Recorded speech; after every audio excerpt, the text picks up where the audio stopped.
Hi, my name is Mason Dukacek, and I want to welcome you to another episode of Fireplace Rescue with the expert, the Color Craftsman, John Bubenik. John, thanks for coming in. Sure.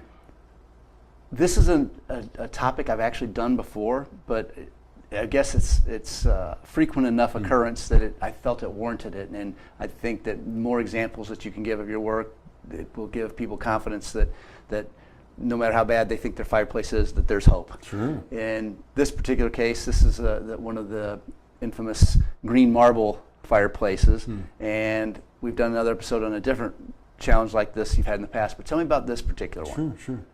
So a couple moved into a new home, new to them, and they had a fireplace with a green marble, and they thought, well, we could change this mantle, but we want more than that.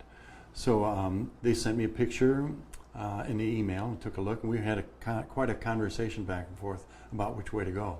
So let me show you the original. Okay. Here's a picture of it.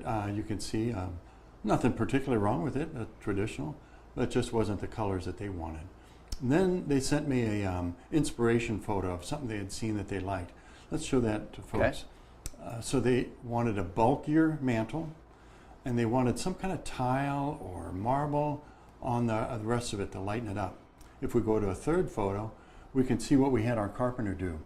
Just make the mantle more interesting and add some bulk to the top of it.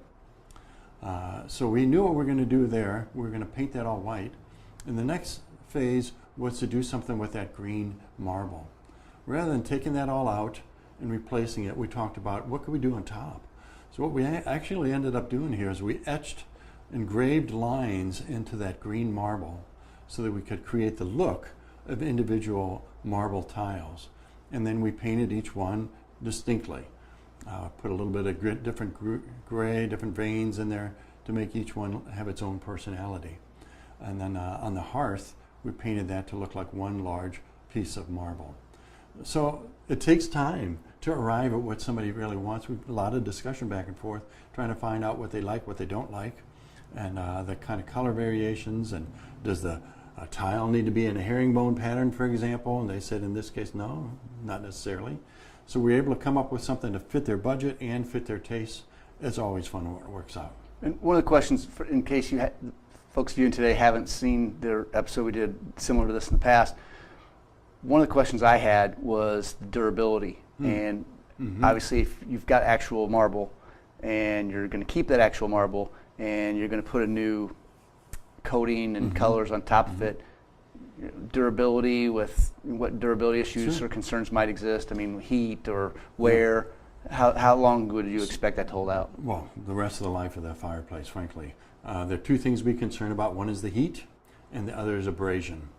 I guess you might throw in there ultraviolet, but inside there's less of that to be concerned about. So we take that into concern when we're selecting materials. We also want to know whether it's a wood burning or a gas burning fireplace, so we know which materials will work best for us. The clear coat on top works to protect whatever we've done in the way of our paint work. So yeah, we try to take care of the customers that way. Cool. Well, as always, John, I appreciate you coming in. For folks that want to reach out or have questions or would like to know more, how would they get a hold of you? They can see our work at colorcraftsmen.com, M-E-N, not M-A-N. Okay. Or they can call me at 314-313-1495. John, as always, thank you, and hope you all enjoyed this episode as much as I enjoyed having him here.